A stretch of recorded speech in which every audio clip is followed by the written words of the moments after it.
오늘을 사는 이유 오스기니스 제6장 끝은 끝이 아니다. 역대 최고의 소식은 좋은 소식은 여전히 최고의 소식이고 현재 역사와 대비해도 더더욱 그렇다. 하지만 서구의 많은 교회들은 낙심의 분위기가 팽배한데 이는 반드시 대응해야 할 문제다. 이런 분위기는 믿음이 아니라 환경으로 말미암은 것이며 불합리하진 않아도 상당히 불필요한 것이다. 중국 교회의 이야기는 사물을 달리 보는 법을 잘 보여준다. 우리 가족 중 4사람이 중국에 묻혔다. 아일랜드인 할아버지, 숙모, 그리고 나의 2 형제다. 할아버지는 케임브리지에서 교육받고 의사훈련을 받은 후 19세기 말에 중국에 가서 서양 의료의 선구자 중 한 사람이 되었다. 그는 청나라의 수도 베이징과 11세기 송나라의 수도였고 그 당시 세계 최대의 도시였을 카이펑에서 살며 일했다.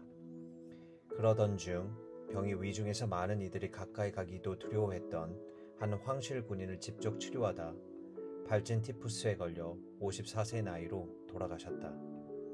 훗날 문화혁명 기간에 날뛰던 홍위병들이 많은 외국인들의 묘와 나란히 베이징에 있던 할아버지의 묘를 파헤쳐서 훼손했다. 나의 부모님은 2분 다 중국에서 태어나 영국에서 교육받고 할아버지가 설립하신 허난성이 병원에서 일했다. 제2차 세계대전이 발발했을 때 우리 가족은 거기에 있다가 곧 일본군과 공산군과 국민군에 둘러싸이게 되었다. 당시에 우리는 메뚜기의 습격으로 인한 1942년부터 1943년의 끔찍한 기근과 국민을 돌보지 않고 자기 군인들을 위해서만 양식을 비축한 장제스 장국의 무정한 정책으로 인해 큰 고통을 당했다. 그 끔찍한 상황에서 3달 만에 허난성 주민 가운데 500만 명이 죽었고 나의 2 형제도 세상을 떠났다. 나도 죽다시피 했다. 의사였던 어머니도 죽을 뻔했다. 부모님이 나를 데리고 양식을 찾아 나섰다. 안전한 곳에 이르렀는데 그곳은 약 1000명 정도로 추정되는 피난민들의 행렬 한가운데였다. 달리 말하면 나의 부모님과 조부모님은 중국에서 사역하는 동안 굉장한 대가를 치르셨다. 그런데도 그들은 기나긴 중국 역사에 기억할 만한 그런 시대 중국인들을 섬기는 것을 특권으로 여기며 항상 감사와 기쁨이 충만했다. 1949년 공산당이 최종 승리를 거둔 후 부모님은 체포되어 누명을 쓰고 여러 해 동안 난징에서 가택연금을 당했다. 마침내 풀려난 후 부모님은 영국으로 돌아가서 그들의 이야기를 전했고 나중에는 아시아의 다른 지역에서 중국인들과 사역을 재개했다. 말할 필요도 없이 부모님은 중국을 떠날 때 깊은 슬픔과 실망과 염려에 빠졌다. 그들의 사역이 느닷없이 중단되었고 그들이 남겨둔 사람들은 마오쩌둥 아래서 끔찍한 고통과 박해를 당했기 때문이다. 그러나 그들은 결코 낙심하지 않았다. 아버지가 대중 집회에서 강연을 하면 사람들이 종종 이렇게 말하곤 했다. 정말 유감입니다. 그 모든 사역이 낭비된 것이 어떤 느낌일지 도무지 상상할 수 없어요. 그러면 아버지는 답했다. 낭비되었다고요? 우리는 씨앗을 뿌리는 특권을 누렸고 현재 일어나는 일은 하나님께 달려있지요. 근대 선교가 시작된 지 150년이 넘었을 때에도 공산당이 지배했던 중국에서 그리스도인의 수는 75만 명도 되지 않았을 것이다. 교회 개척은 만만치 않았고 잔인한 조직적 박해가 뒤따랐으며 심지어는 서양의 많은 이들이 공산주의자 편에 서서 모든 선교 사역을 식민주의라 비난하기도 했다. 하지만 50년이 지나자 그 중국 그리스도인들은 여전히 굳건했을 뿐 아니라 기하급수적으로 증가했다. 현재 중국의 그리스도인은 1억 명 이상으로 추산되고 공산당원보다 많은 것이 확실하며 공산당원 중 다수가 그리스도인이 되기도 했다. 그래서 아버지가 90세에 중국을 마지막으로 방문했을 때 아버지는 우리가 처음 살았던 허난성이 기독교 2000년 역사상 가장 급속한 성장의 중심지가 되었다는 사실을 알게 되었다. 우리가 가장 나중에 살았던 난징은 세계적인 성경 인쇄의 수도가 되었다. 런던 타임스에 실린 아버지의 사방기사에는 그분이 50년 전에 기독교 신앙으로 인도한 한 중국 남성에게 이야기하는 사진이 함께 실렸다. 아버지가 최후의 여행을 마치고 영국으로 돌아오셨을 때 거기서 목격했던 모든 것으로 인해 기쁨이 충만했던 모습이 아직도 생생하게 기억난다. 그분은 이 땅에서 생애를 마무리할 준비가 되셨고 어느 날 밤 평안히 잠든 가운데 세상을 떠났다. 누가복음의 시므온처럼 아버지의 최후의 날들은 길게 이어지다 만족스럽게 끝났다. 시므온의 이 유명한 기도는 마지막 중국 방문 이후 아버지의 기도가 되기에 안성맞춤이었다. 아버지는 중국에서 태어나 자라고 결혼했으며 기독교 신앙을 그 대국에 전파하는 일을 자신의 특권으로 여겼던 분이었다. 1949년에 일어난 중국 혁명은 교회는 큰 위기였고 중국에서 사역하는 이들에게는 극심한 신앙의 시험이었다. 그러나 중국 혁명 당시의 성급한 평가나 침울한 탄식은 장기적인 결과가 나타나면서 그 속에 삼켜졌다. 무언가의 끝처럼 보였던 것이 항상 그 이야기의 끝은 아니다. 이는 기독교 역사에 셀 수 없이 많은 순간에 적용된다.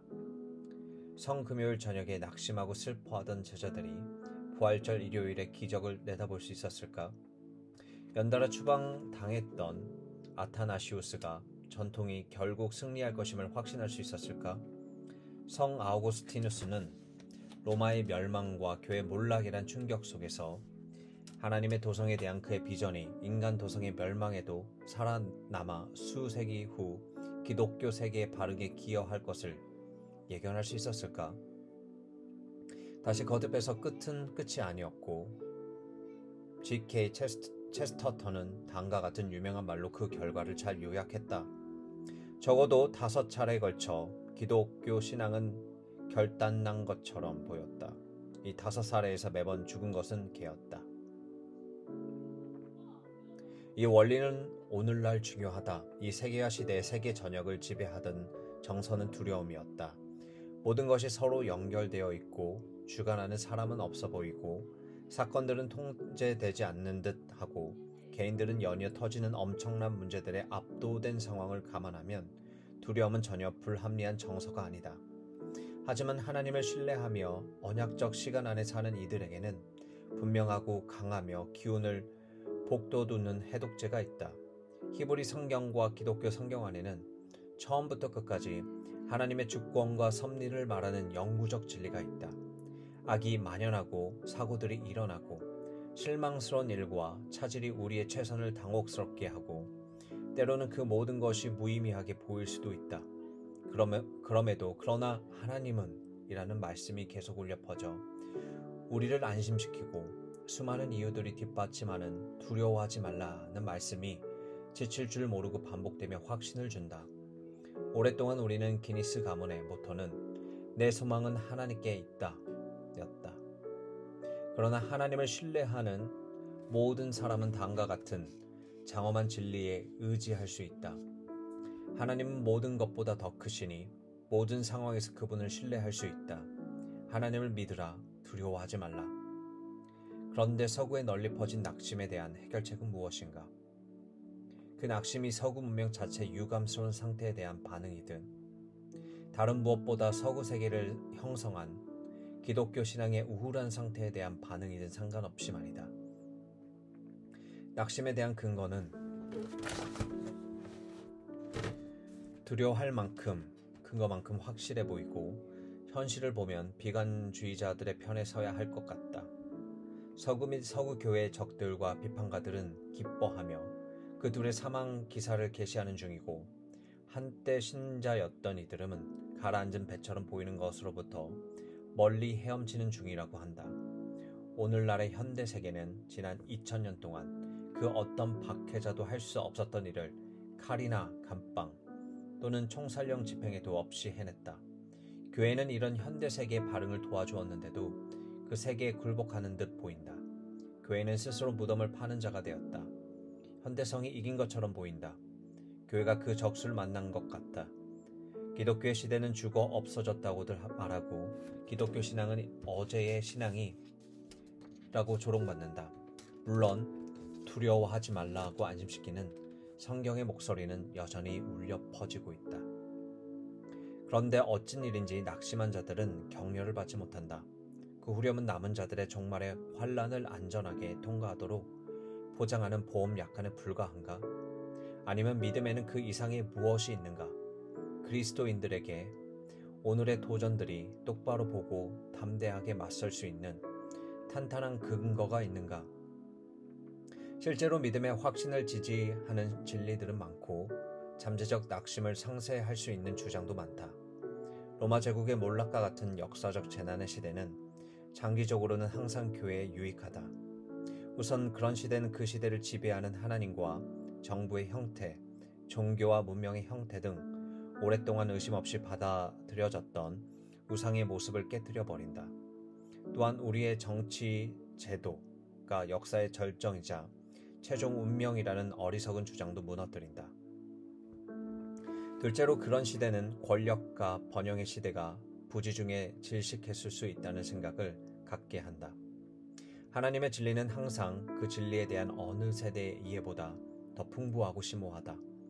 그래서 자기가 완전한 진리를 알고 있는 것처럼 근시안적 자부심을 품은 어느 세대든 그들이 강가한 진리는 봄비가 내리면 사막에 꽃이 피듯이 소생할 준비를 갖춘 건조한 씨앗처럼 땅에 놓여 있다.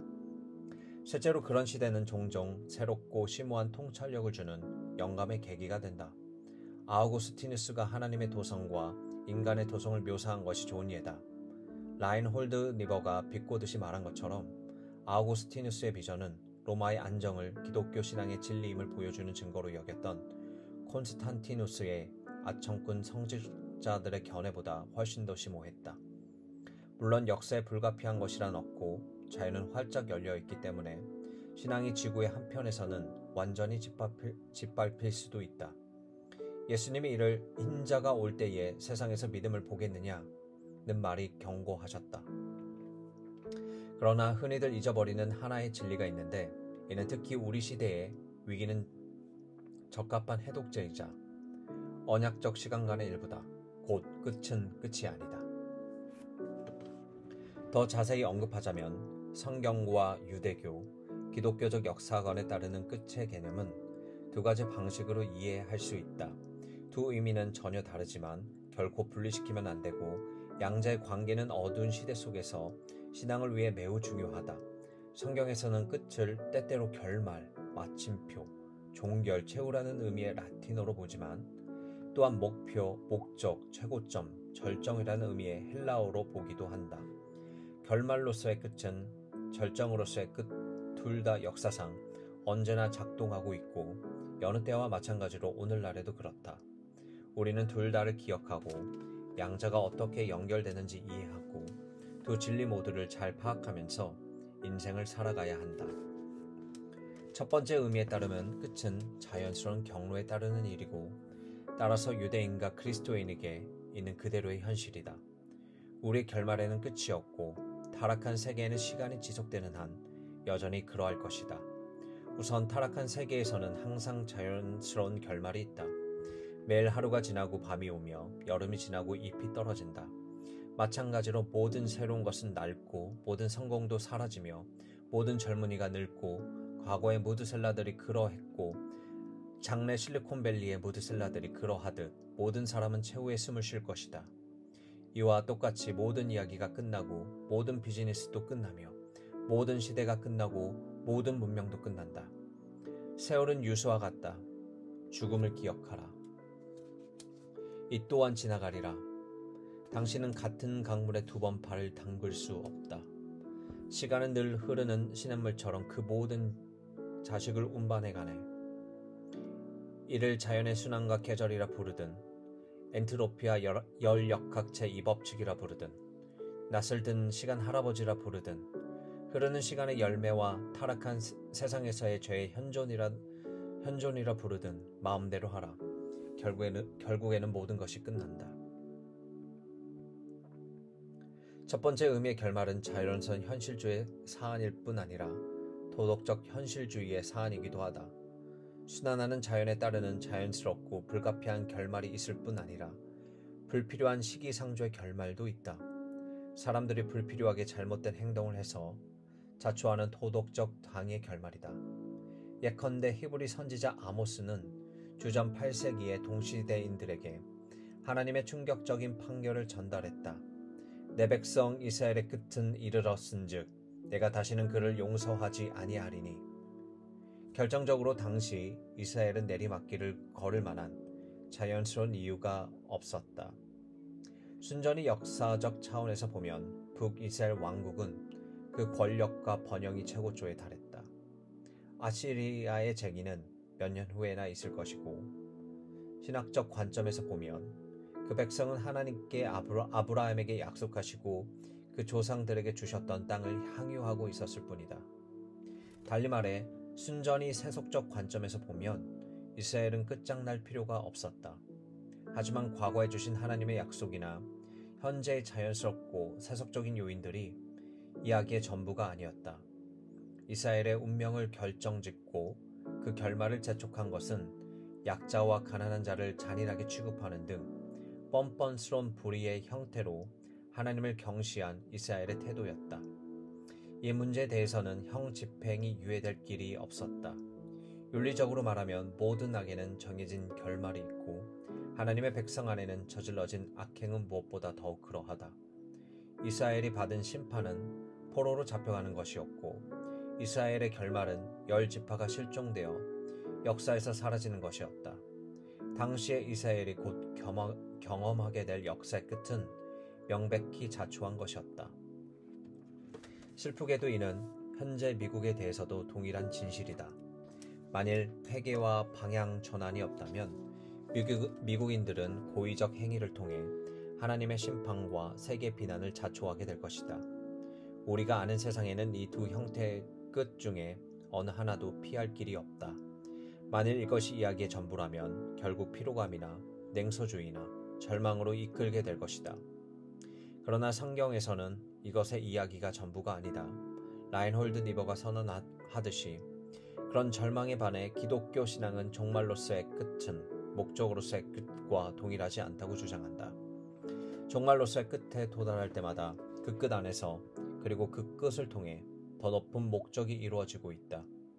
하나님 아래서는 그러므로 모든 종말이 하나같이 연속성을 지니고 오래된 것은 무엇이든 새로운 것에 전조를 담고 있으며 모든 실패는 하나같이 더 낮고 더 높고 더 영광스러운 성공의 씨앗을 간직한다. 요컨대 섭리 아래서는 언약적 시간이 오직 하나님만 아시고 오직 하나님만 가져오실 수 있는 더 높은 목적을 향한 저항할 수 없는 전진으로 이끌어준다. 인간의 도성은 항상 줄줄이 무너지겠지만 하나님의 도성은 영원하다. 십자가의 끝이 놀라운 부활의 목적으로 이끌었듯이 마지막 때의 묵시는 언제나 메시아의 시대의 회복으로 이끌 것이다. 이 때문에 지옥의 문이 결코 교회를 이기지 못할 것이다. 그래서 우리가 덜 중요한 시대에서는 교회의 몰락, 기독교 세계의 끝, 서구 세계의 위축 또는 그 무엇이든 종말처럼 보이는 것이 사실은 역사상 하나님의 목표와 그분의 중대한 목적들을 향해 움직인다고 확신할 수 있다. 그러므로 우리의 과업은 현실적으로 끝이 종말임을 바라보고 소망을 품고 목적으로서의 끝을 위해 일하며 기다리는 것이다. 그처럼 하나님을 신뢰하고 그분의 목적을 위해 하나님과 협력할 때 우리는 우리의 종말 속에서도 그분의 더 높은 목적을 섬길 수 있다. 심지어 그 높은 목적이 우리 눈에 보이지 않고 우리의 능력을 벗어날 때에도 그럴 수 있다. 신실하게 행한 일과 믿음으로 영위한 삶은 결코 헛되지 않다. 물론 오늘날에는 종말로서의 끝이 왔다는 징표가 많다.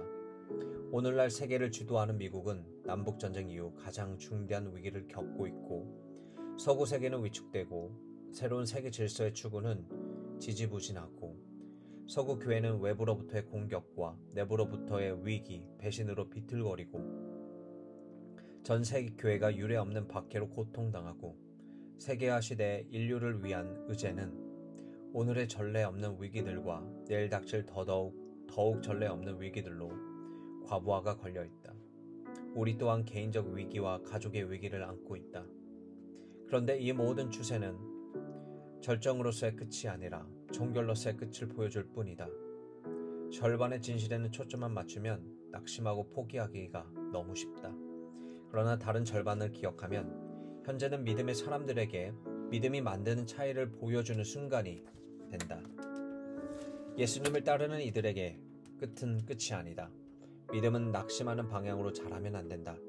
믿음은 항상 그 소망을 통해 격려를 받아야 한다.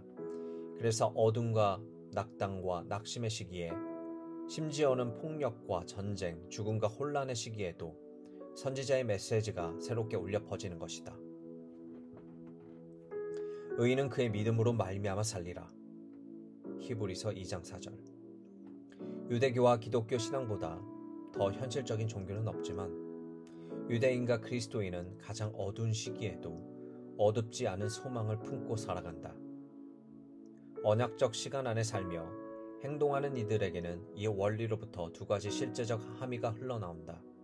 첫째이는 유대인과 그리스도인에게 장기적 사고방식, 점진적 행동, 비인본주의적인 신념을 의미한다. 믿음과 소망은 그런즉 인내와 끈기를 요구한다. 이 세상에서 하나님과 협력하여 그분의 목적을 이루려면 용기가 필요하지만 개인적 변화이든 사회적 정치적 변화이든 먼저 마음의 변화가 필요하므로 시간이 걸린다. 그래서 언약적 시간은 우리가 두 가지 동일하지만 상반된 오류, 곧 모든 것은 동시에와 결코 절대로 안 돼를 모두 피하도록 도와준다. 모든 것을 동시에 하려는 성급한 사람들은 모든 일이 단번에 이루어지길 원해서 스스로 주도권을 잡고 그들의 시간에 그들의 목표를 달성하기 위해 거칠고 부도덕한 힘이라도 이용해서 무슨 짓이든 하려고 한다. 유토피아를 지향했던 1789년, 1917년, 1949년의 세속혁명들과 공포정치는 이러한 극단적 예들이며 종교적인 예도 있었다. 각종 천년왕국설 신봉자들은 그들이 품은 역사의 종말이라는 꿈을 통해 이런 식의 영광스러운 역사에 종교를 초래하고 있다고 성급하게 상상했다.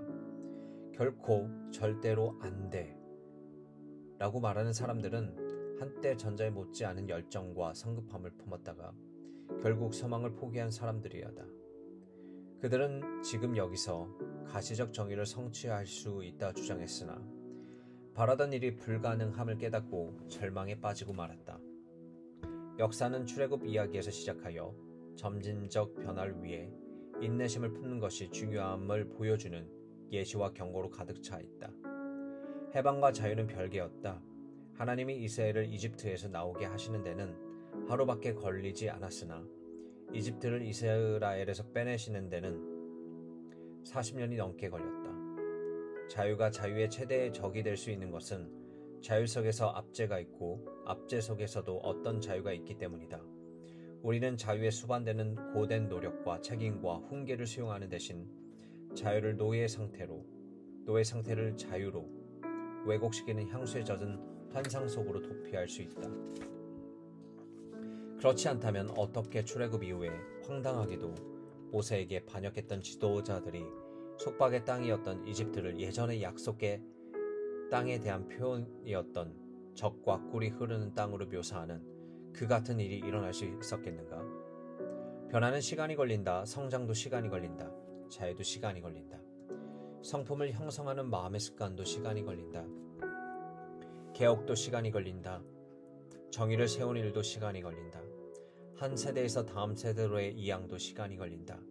그리고 무엇보다도 모든 일을 위해 자유와 정의가 성취될 것을 바라는 그 최후의 소망도 시간이 걸린다. 조금씩 한 걸음씩 날마다 순간마다가 결국 광장한 거리와 엄청난 변화를 낳을 수 있다. 그리고 조급한 평가와 때이른 결론은 잘못인 경우가 많다. 우리는 인스턴트 사회에 살지만 1만 시간의 법칙은 우리 삶에서 가장 귀중하게 여기는 많은 일에 적용된다. 어쩌면 그 시간을 2만 시간이나 3만 시간으로 바뀌어야 할지도 모르겠다. 축구, 피아노, 연주, 발레 등 인생 최대의 성취 중 다수는 그 기술이 제2의 천성이 되고 그 미덕이 마음의 습관이 되기 위해 헌신과 인내와 끈기를 요구한다. 그렇다면 우리는 매일의 점진적 성장과 진보를 수반하는 장기적 사고방식을 품어야 하고 그 모든 것을 당면은 어느 순간 또는 과도기의 인상이나 모순에 의해 좌절되지 말아야 한다. 두 번째 함의는 우리가 하나님의 협력자인 것은 사실이지만 최종 결과는 항상 하나님께 달려 있다는 것이다. 유대교와 기독교는 책임성과 자율성과 의존성이라는 두 극단 사이의 경로를 만드는 데 필요한 열쇠로 간주하지만 책임성은 자기 의존이 아니다. 두 신앙은 당당한 비인본주의적 신앙이며 낙관적 인본주의와는 뚜렷한 대조를 이룬다. 우리는 하나님에 대한 믿음과 그 위대한 인생관이 모두 우리에게 달려있지 않음을 안다. 하나님을 아는 것은 우리에게 달려있지 않고 우리는 하나님이 스스로 우리에게 계시하는 것에 감사할 따름이다. 구원도 우리에게 달려있지 않고 우리는 하나님이 우리를 구출하고 구속하시는 것에 감사할 따름이다. 이와 유사하게 역사의 종말도 우리에게 달려있지 않고 우리는 장차 하나님의 메시아가 오실 그 위대한 날, 그 메시아가 줄곧 염두에 두셨던 역사의 절정에 도달할 그 날을 바라보며 하나님께 감사할 따름이다. 약속된 땅과 더불어 약속된 시기도 있다. 묵시라는 용어는 재앙의 동의어가 되었지만 실은 배를 벗기다 라는 뜻이다. 물론 마지막 때에 재앙의 요소가 분명 있을 것이다. 왜냐하면 꾸준한 진보라는 계몽주의 신조와는 달리 성경은 악마적인 악의 세력들이 존속해서 역사의 종말이 가까울수록 점차 끔찍하게 강해져서 최후의 악이 될 것임을 현실적으로 경고하기 때문이다. 그러나 바로 그 재앙의 절정은 승리와 극적인 베일 벗기기로 끝날 것이다. 그 순간이 되면 하나님의 역사의 의미를 밝히시고 태초부터 목표를 삼으셨던 그 우주의 목적의 베일을 벗기셔서 온 세계가 깜짝 놀라게 될 것이다. 다시금 성경적 시간관이 밝게 빛을 발한다. 언제나 그렇듯 시간이 의미를 열어주는 열쇠이고 시간의 새 얼굴은 모두 중요하다. 과거는 항상 어떤 식으로든 미래에 이르는 열쇠인데 우리의 선택들로 이루어진 우리의 모습이 우리가 선택하는 미래를 결정하고 또 우리가 선택한 것이든 아니든 당면한 미래에 대한 우리의 반응에 영향을 줄 것이기 때문이다. 그러나 미래는 항상 그보다 훨씬 더 중대한 방식으로 과거를 이해하는 열쇠가 될 것이다.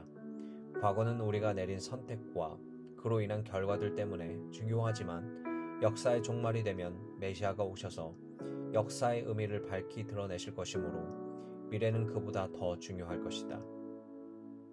시간이 흐르면 알게 될 것이다 라고 제인 오스틴이 설득했었다. 그리고 세렌 키르케고르는 인생은 거꾸로 돌아봐야 이해할 수 있지만 앞을 내다보면 살아야 한다고 옳게 말했다. 우리가 올바른 시간관을 갖고 있을 때에만 하찮은 것과 중요한 것, 지나가는 것과 영구적인 것, 임의적인 것과 의미심장한 것을 구별할 수 있다. 우리가 뒤돌아 볼 때에만 점들을 연결해서 우리 인생이라는 대본의 줄거리를 이해할 수 있다. 그런데 만일 이것이 우리 각자의 삶에서 진실이고 우리가 속한 세대에서 진실이라면 인류 역사 전체는 얼마나 더 그러하겠는가. 우리는 아직도 역사의 테두리 안에 있으므로 언제 어디에 어느 누구라도 가장 뛰어나고 부지런한 역사가일지라도 과거에 충분한 빛을 비추어 만족스러울 정도로 역사를 설명할 수 없을 것이다. 우리의 이해는 언제나 불완전할 뿐이다. 우리는 전능하지 못하고 과거나 현재나 미래에 대한 전지하지 못하다. 우리는 여전히 거울로 희미하게 볼 뿐이다. 기억된 과거로서의 역사는 사실 과거 전체의 자그마한 일부에 불과하며 너무나 많은 의문을 불러일으킨다.